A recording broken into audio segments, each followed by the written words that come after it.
entre autres les États-Unis. Parce que tout non, Union européenne, non. Na niveau ya communauté internationale mondiale c'est les États-Unis. Bazan a besoin il faut que tu sais ça pour l'intérêt à peuple.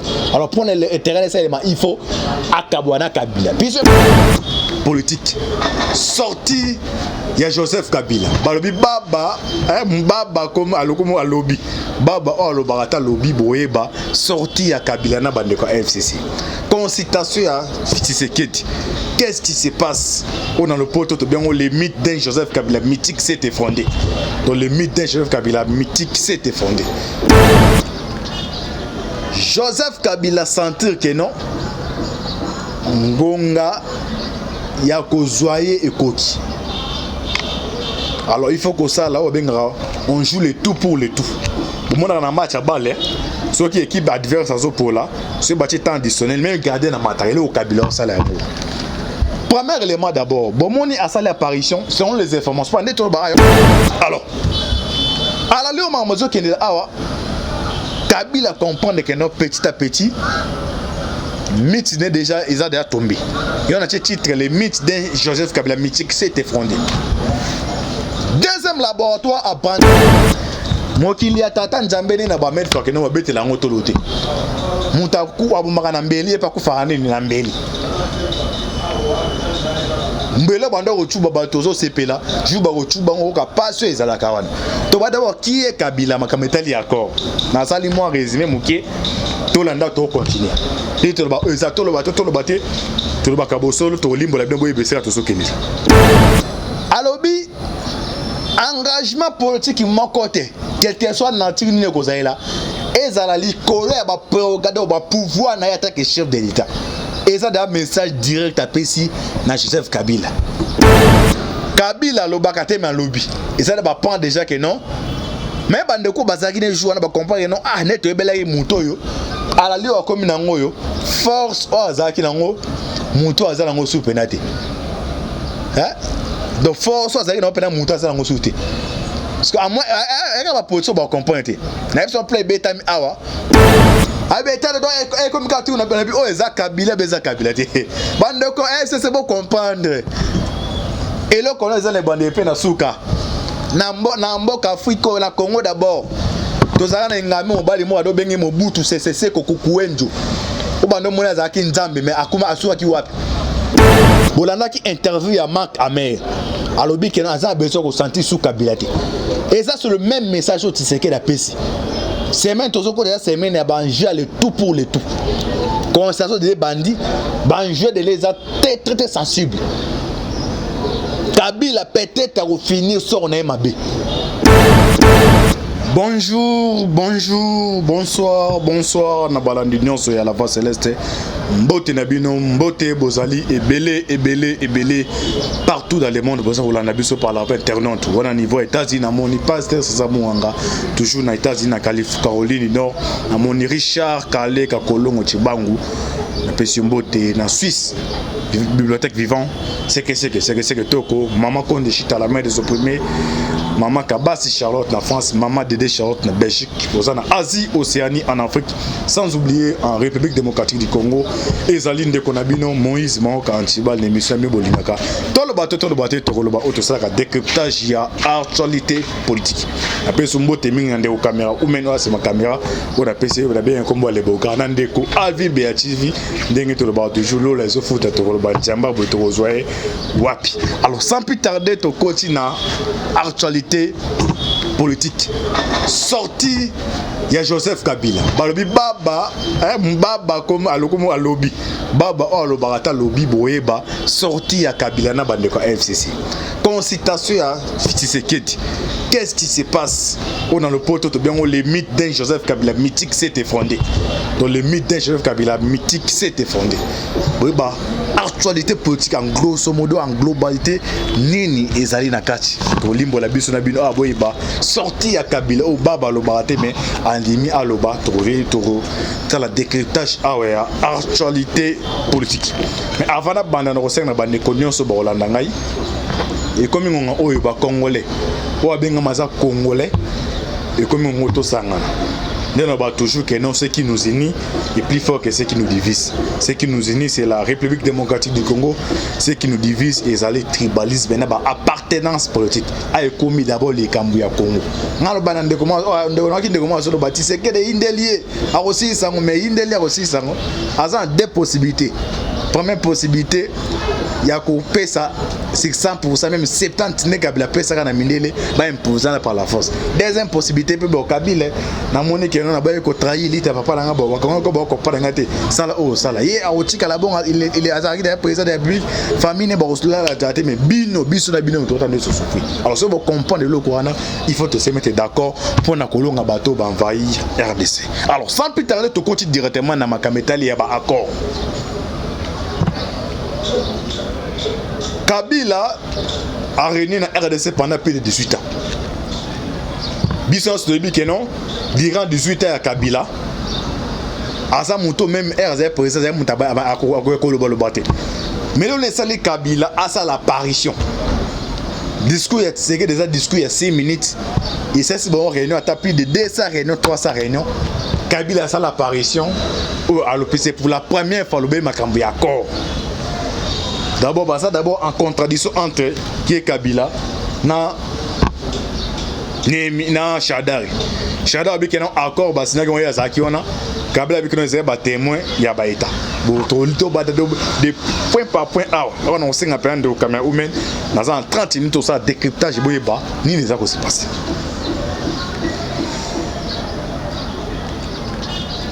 Joseph Kabila sentir que non. Ngonga ya kozwaye ekoti. Alors il faut que ça là on joue le tout pour le tout. Pour moi dans un match à balle, ceux qui équipe adverse à pour là, ce bâti temps additionnel même garder dans matériel au Kabila ça là. Premier élément d'abord, bon moni a ça l'apparition selon les informations. Pendant tout barayon on sait ngana bande koyeri de pes. Na politique et ça va tomber belé. Ils ont la communication, ils sont très très important. Il communication, c'est très très important. Bapé belo mona o mona bitumbe ça les entre France et les États-Unis Russie, ils ont la communication. Alors côté bon kuna bango bata FCC on a bâti budget en G. Baza ba gima ya lokuta makasi mais comme ba ebi ko manipuler ngo yande mo jamais ka samba. Durant 5 chantiers Kabila ça va image à télé 50 oh mutu za na mboka ba au moins bato no benga biso na mboka soit oh boni ko ba image to mona pas kuna na mboka système ba cheka RTNC mte bande ko zala de dossier d'aba décoder ko ka RTNC do batala ka RTNC na télé 50 alors ba image ça ba kasa na bande ko chala pona batamboka ki chasse za paradis mais ce mutu comme mon mebilo to mona kuna ndenge monde za donc et comme ce ko bitumba guerre médiatique alors ces gens là bâtir ba batterie en marche ba bois qui des informations ça fake news ya liboso makambeza ça sunge j'attends l'information donc non malem bo comprendre to kota sur makamba Kabila bo comprendre c'est que non na Descartes wana na je première fois que nous on qui na terrain yango yo ya makambte ya Sasungesu boka première fois que nous au Kabila na laboratoire na FC ba qui na terrain bo la nangwa bo comprendre ndenge bato baza ko evre o aza na maturité te o ibite ndeni ni masole betamaka do yepo na ye et ça information free boka yango yo et au tien laboratoire FCC ah na pour ba déco soit ya IDPS bo comprendre pourquoi tina na lobela makametalia il faut budget mo ezala pour la communication yo que information ba boaki crise en RDC c'est que Idriss Déby et Denis Sassou Nguesso ont dit à Félix Tshisekedi yoka laboratoire na bango le président Idriss Déby du Tchad et Denis Sassou Nguesso du Congo Brazzaville ont eu en privé un tête-à-tête avec leur homologue de la République démocratique du Congo, Félix Tshisekedi. Selon notre source, les deux hommes ont conseillé M. Tshisekedi d'éviter d'engager un bras de fer inutile au sommet de l'État et de ne pas sous-estimer M. Joseph Kabila, ancien président de la République démocratique du Congo, qui dirige actuellement la plateforme politique qui a la majorité à l'Assemblée nationale et au Sénat.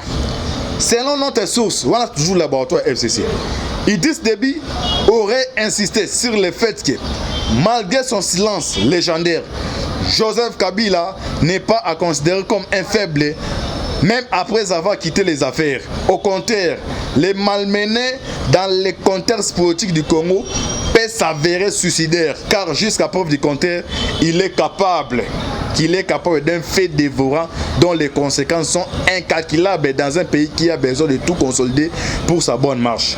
Selon Sassou Nguesso et Déby, toutes les forces en jeu jouent en faveur de Joseph Kabila, qui continue de bénéficier du total soutien de Moscou, de Pékin, de certains Américains dont l'influence est très significative et de toute la région, la SADC notamment. Dialoguer le plus possible pour éviter de conduire la nation au suicide collectif, a dit Sassou Nguesso, qui a rappelé à Félix Tshisekedi sa propre histoire avec Pascal Lissouba et a renchéri en demandant au président de la République démocratique du Congo de ne pas croire naïvement au jeu hypocrite des Américains qui ne sont amis des personnes et qui ne jurent que pour leurs intérêts. Des sources concordantes indiquent par ailleurs qu'un ancien président Kabila qui bénéficie du soutien d'Iris Vladimir Poutine et de plusieurs autres chefs d'État de la région a commencé une série de consultations dans sa plateforme les fonds communs pour le Congo. Vous comprenez le laboratoire FCC. On attend les labo ya FCC. Alors, et là, quand betami awa, et qu'on sait qu'on a bateau bazar, au bazar ba argument sur pour les canabas boumayango. Oh, on a ça les a ou ga info perso. Mais ils en ont moyen. Alors, et là, quand betami awa, ils ont des comme sous soit Liban na moko azan kata mboka ana par exemple télévision.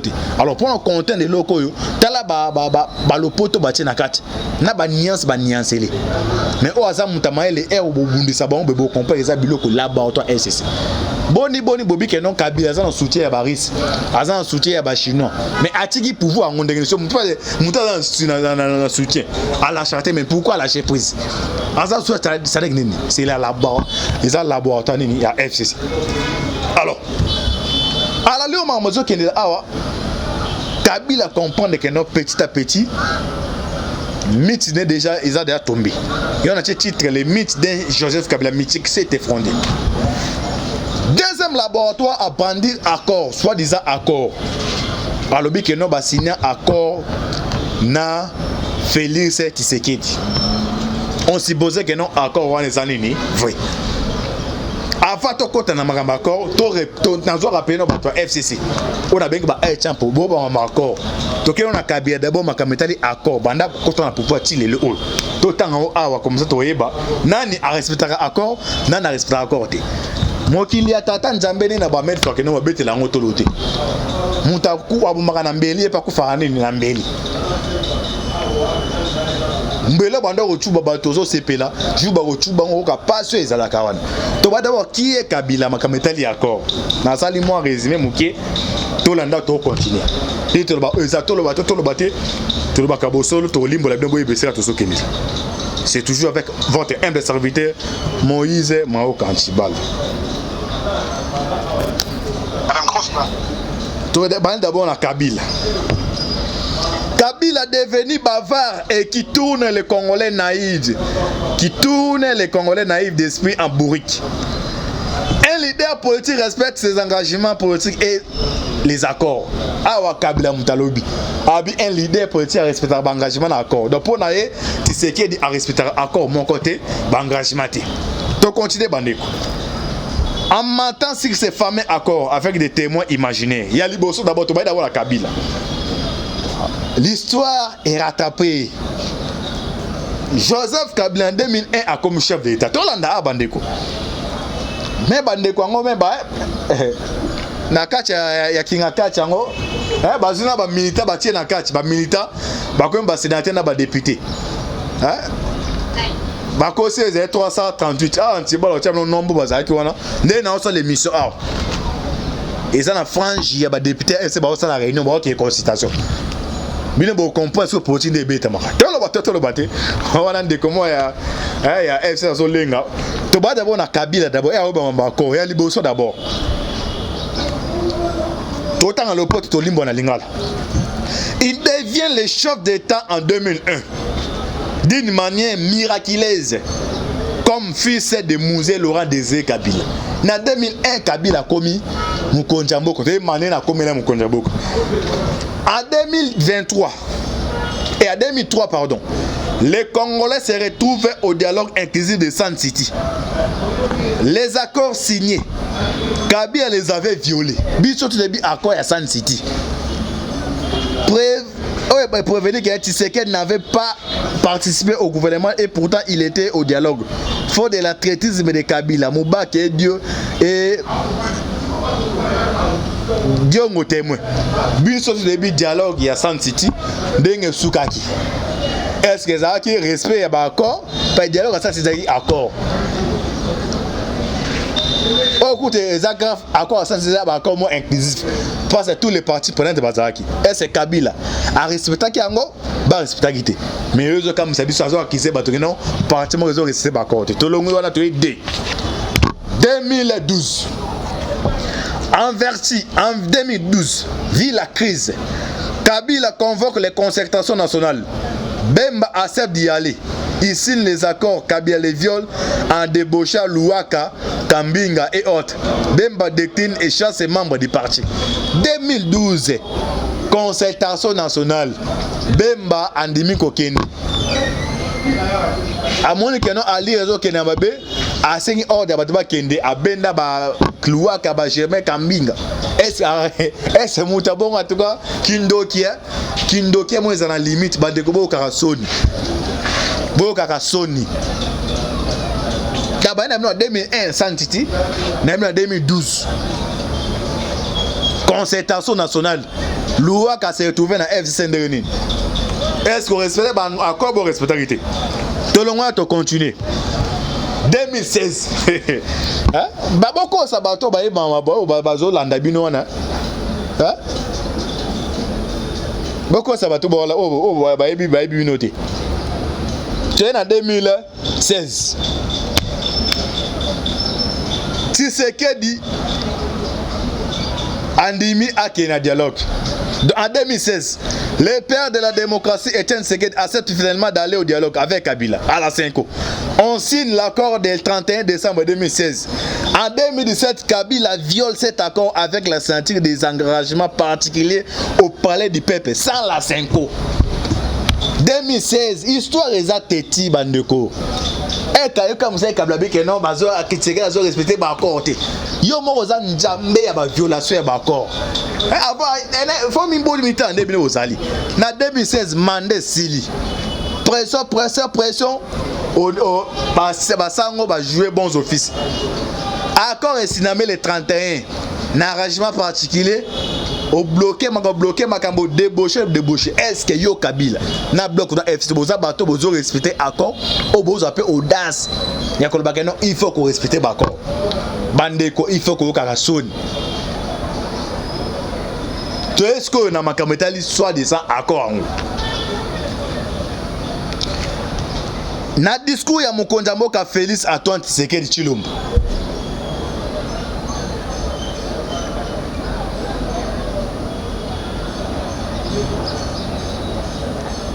Allo Binini.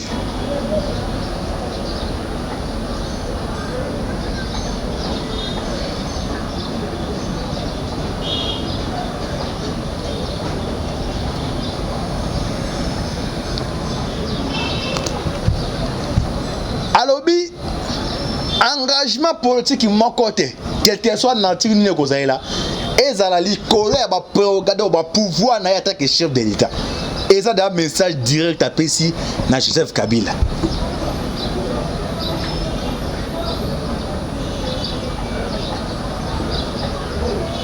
Kabila a brandi accord. Na carte accord. Premier point, c'est un nom avec un nom ba yokana kina Tshisekedi.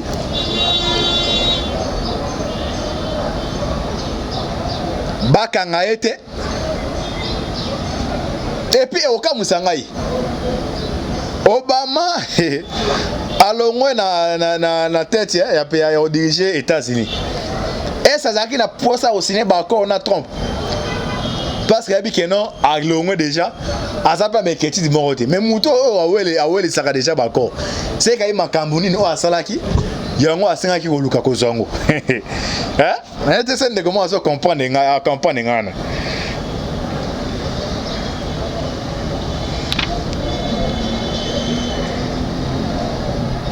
ba pandi siko accord tolanda accord ngo elobi nini o Kabila abimisi na bandeko ya FCC tolanda boye ba accord wana eza na 7 points et nini 3 chefs d'état bayaki na Kinshasa bakeki na kati pour signer accord. Est-ce accord en ex cinémaka ezalaki devant ba chef de l'état en vidéoconférence bezalaki ndenge nini to d'abord accord ngo Kabila so le bela comme ça tozonga atoke na wa petit à petit wa malembe bo comprendre plan ne obetam na bana magametele ya bako o ena obala esiko bo comprendre nde botana ba comment to bandi soit des accords exclusive 7 points c'est qu'est lancé du deal l'accord Tshisekedi Kabila selon FCC. Avant de passer la main au président Félix Tshisekedi, l'ancien président Joseph Kabila, après avoir passé 18 ans au pouvoir, a pris soin d'assurer ses arriérés. Le 8 janvier 2019, soit 2 jours avant la proclamation des résultats provisoires de la présidentielle de décembre 2018 par la Commission électorale nationale indépendante CENI, Joseph Kabila a fait signer un accord à celui qui allait devenir le futur président de la République démocratique du Congo. Selon le FCC, que se sont dit les deux personnalités? Quels engagements ont-ils pris? Quels gags mutuels se sont-ils donnés? Dans une matinée politique au siège du PPRD, Emmanuel Ramazan Shadari a déclaré que l'accord secret, au moins l'accord secret, tu sais que tu sais qu'elle a trahi au bon laboratoire dans nos bêta.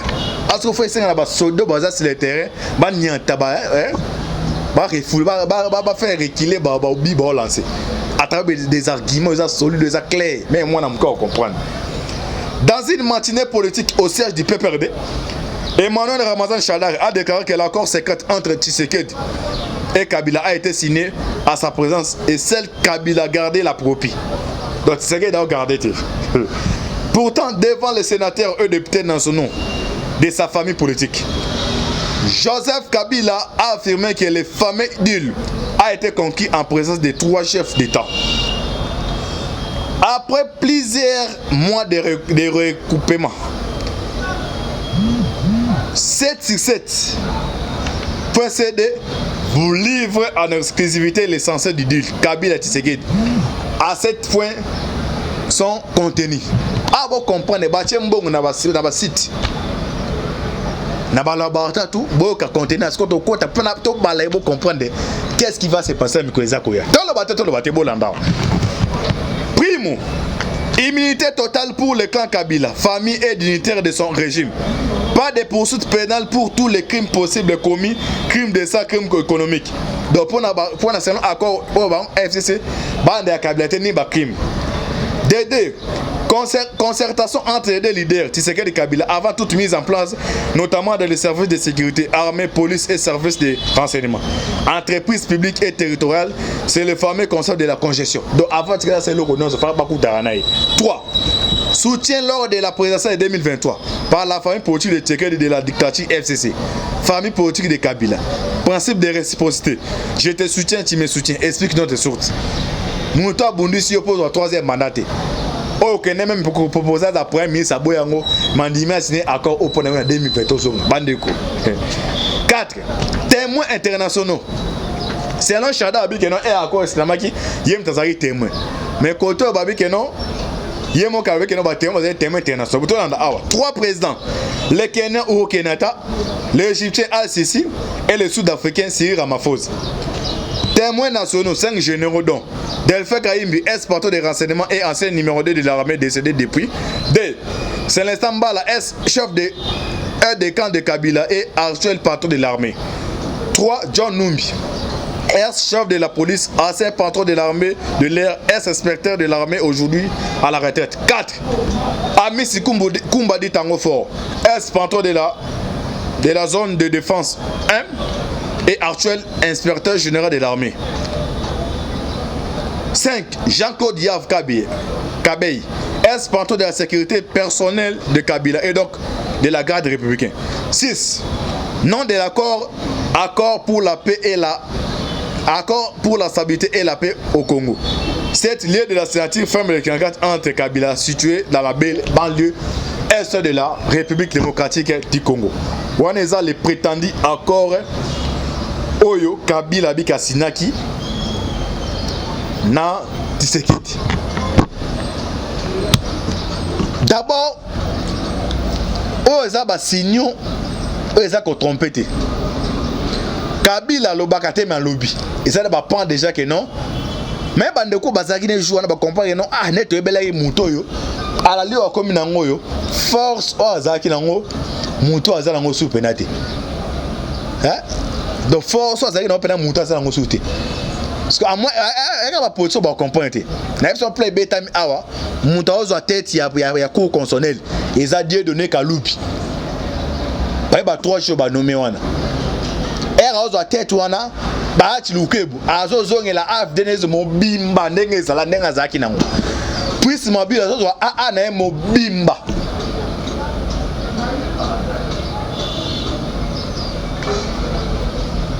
Yo benga sa mutu na peso chip pourquoi badaka chip bongo pesa kete. Bozo bangela nini?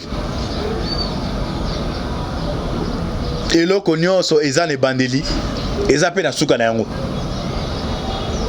Toko moni Kabila boni koloba boy. Baba olo bata mu koloba. C'est que ma bé sali. To continue toujours Kabila. A to tanga ba propos a tenir na ferme ya Kirakat.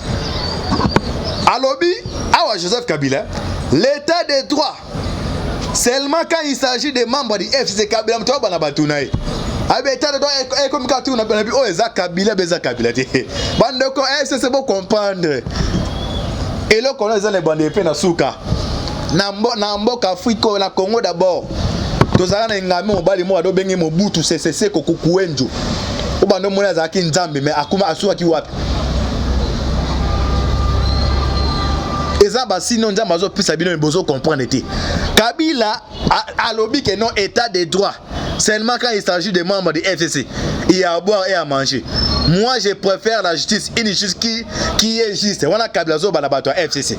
Oh, nzambe, le monde en avait. À continuer. Hein? C'est toujours Kabila.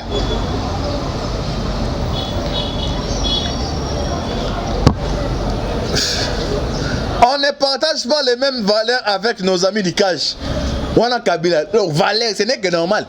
Bino FCC valeur, les airs pour Boumabatu. Vous êtes champion dans Boumabatu. Vous êtes champion dans Ibambongo. C'est ça valeur. Oh, tu sais qui dit banda poti ay makila ndenge zarate. Bien de makila ngoye mo bi clairement que non awa devant bagno que non. On ne partage pas les mêmes valeurs avec nos amis du cash. À continuer le respect de la parole. Par exemple, quand les FCC ou moi vous le donne, c'est une parole donnée que je respecte toujours ou encore je les respecte des tests. Quand on prend des engagements ou qu'on signe un accord, yo signe un accord comme l'autre démonté ou respecté. On va jusqu'au bout. Or, ce n'est pas le cas avec nos amis du cash. On a qu'à deuxième ce bandeko ya FCC. Okolela yona nani. Hein? À continuer Kabila, je sais que les élus sont aujourd'hui courtoisés matin, midi et soir avec des promesses, mais ce ne sont que des promesses. Je ne suis pas un prophète, mais si par qui que ce soit une nouvelle majorité née des cendres du FCC, un ou deux mois après, l'opinion dira que ces députés coûtent trop cher à la République et qu'ils doivent repartir d'où ils sont venus. Donc ça dit que message là, qu'on a des députés, qu'on peut savoir, on dit pas prado, bon Carasso et FCC. À continuer Kabila, on m'a dit que tout a été consulté, mais moi je n'ai pas encore été contacté. Moi ni plaisanterie wana, pour qu'on comprenne où il est là. N'est-ce pas la République combien de fois? Tu sais que dans un pouvoir 3 semaines, dans une chance à Okuta Anaï, n'a posé question pour la Makametali à Batwabi qui est aux étiquettes à Kabila. Alors que non, bande de baba qui est étiquettes à Kabila, beau prier, beau prier, Nzamba bate na ba kufate. Qui viva verra, qui viva verra. Chaque émission ça n'est pas un biloko. Il y a un bandit. Moi c'est même toko to bo comprendre. Bo tale ba image ya remise à préfet. Il ou comme aye on est. On a comme moto hein. Alors Lucas so moyen pèse ça ka fati bonjour. Hein? Et ça papa mon ko ba tu na bitumba mo di wele mo oyo. O tira la obunda ngote.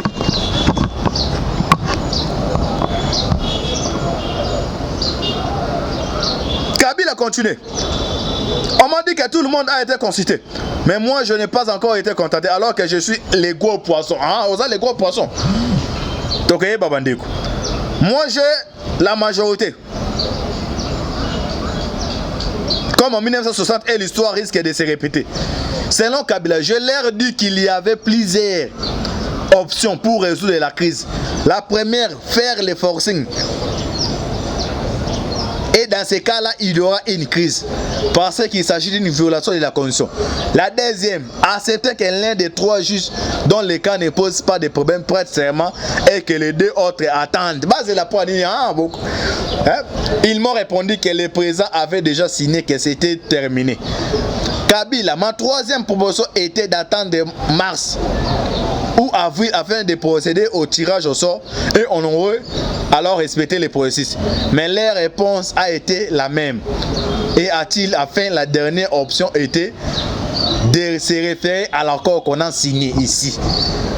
Alors, si tu coach, pour toi que vous comprendre en grosso modo, message général c'est ça. Message on a fait ça na ba congolais.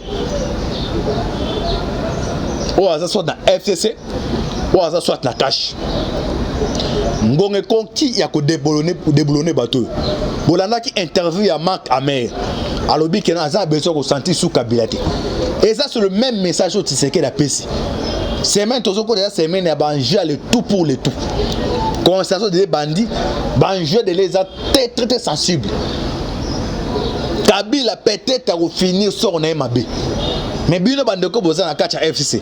Bon comprendre que non, mon titre na le mythe d'un Joseph Kabila mythique s'est effondré. Donc Kabila a commis na souka. On a comme na souka, malé na monter ko pese babeki. Option Tshisekedi a levé sur le plan international à un soutien à 100% entre autres des États-Unis. Pas au tout non, Union européenne non. Na niveau ya communauté internationale monter ba batu ba c'est les États-Unis. Bazan a besoin ngonga il faut Tshisekedi ça pour l'intérêt à peuple. Alors pour l'intérêt des éléments, il faut akabwana Kabila. Puisque Kabila so comprendre était grâce au pesa ko za grâce mon ko ba pesa ki a mérité ba pesa. Mais comme on a ko s'entêter. Moye ba sort na e rosuka mabe makasi. So moni ba secrétaire bimi. J'espère que a commis la souk.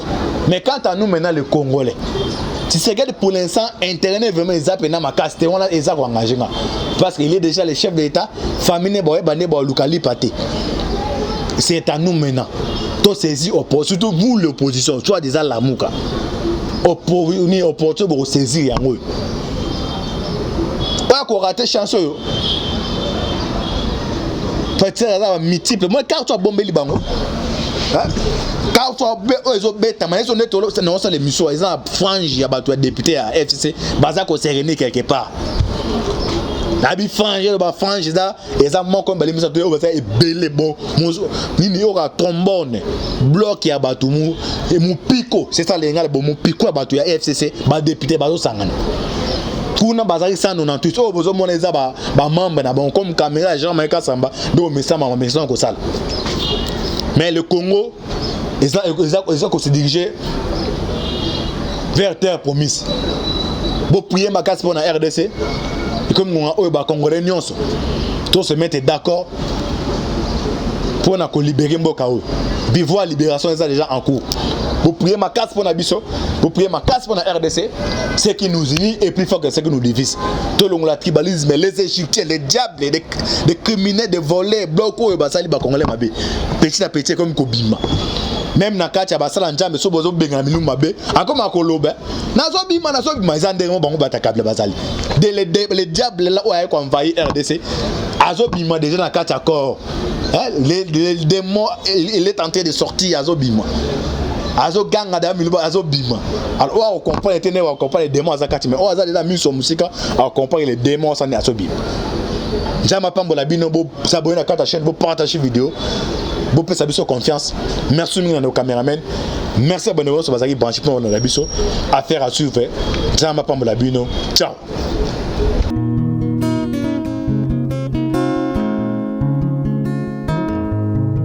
Le temps passe et elle ne s'arrête jamais. Alors réveille-toi mon ami. Et tout ce qui nous quitte chaque jour, laisse que cela nous serve de leçon. Car à chacun son jour, à chacun son tour. Peut-être demain sera ton tour. Alors réveille-toi et prépare ton âme. Car un jour.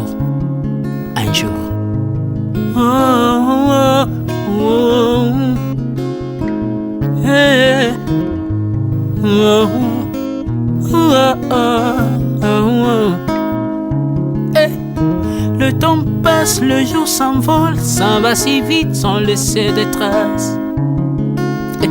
Comment faire pour l'arrêter, car il nous amène vers le jour de départ.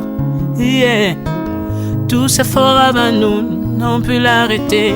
Il s'en va sans arrêt, sans pitié, ni nous laisse le temps de faire nos bagages, et de tout mener.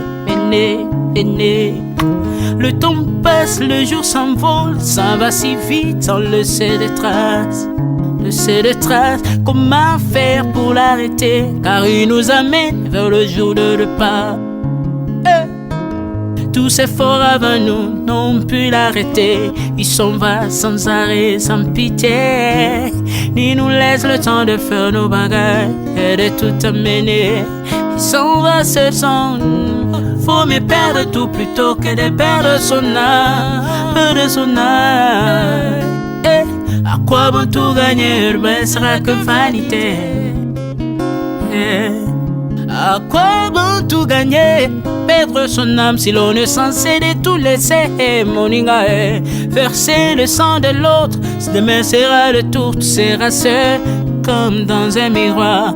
À quoi bon tout gagner, perdre son âme si l'on est censé de tout laisser. Moninga, verser le sang de l'autre, si demain sera le tour, tu seras seul comme dans un miroir. Où tu rendras compte devant le Seigneur toute ta vie sur terre. Après avoir tout gagné, l'on s'en va seul, sans rien amener. Faut me perdre tout plutôt que de perdre son âme. À quoi bon tout gagner, demain sera que vanité. Faut me perdre tout plutôt que de perdre son âme.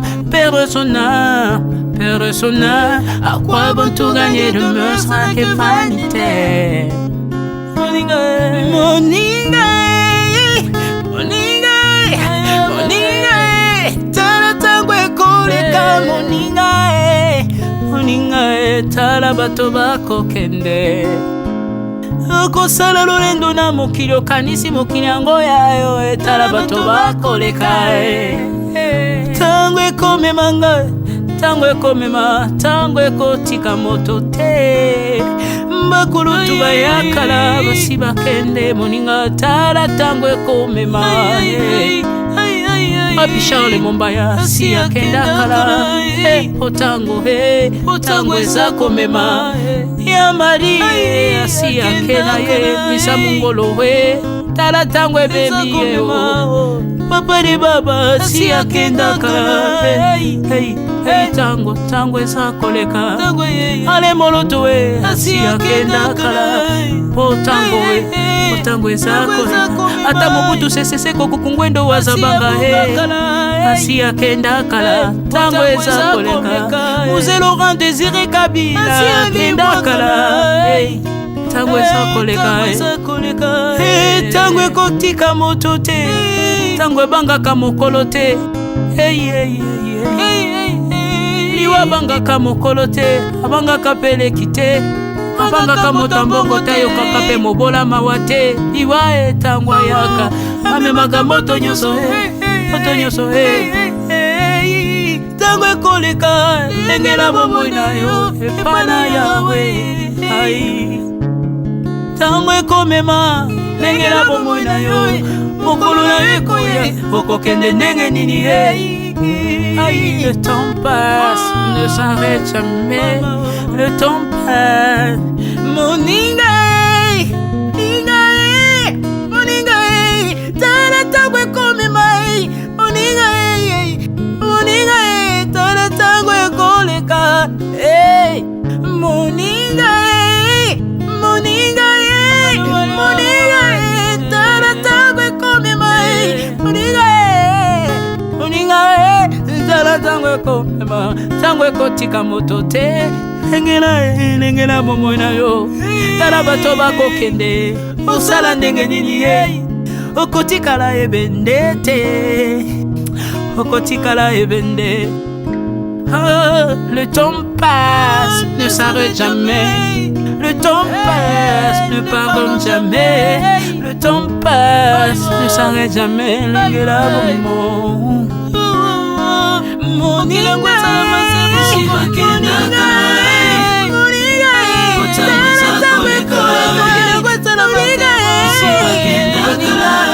tala tango ekoleka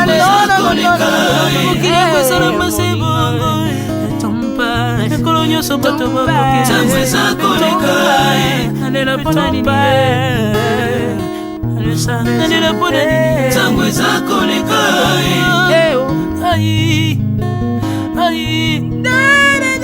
tango eza koleka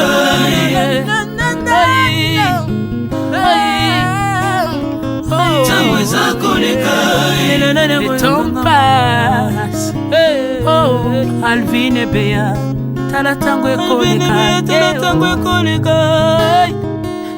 nabongisa bomonanga mpona nini bato bakokende biloko nyonso ekoleka nalelalela ntina nini natangisa makila na boma bato mpona nini soki nyonso ekoleka un jour nabanga kufa mpona nini soki naza putulu ya pamba mokolo ezali na koleka le temps passe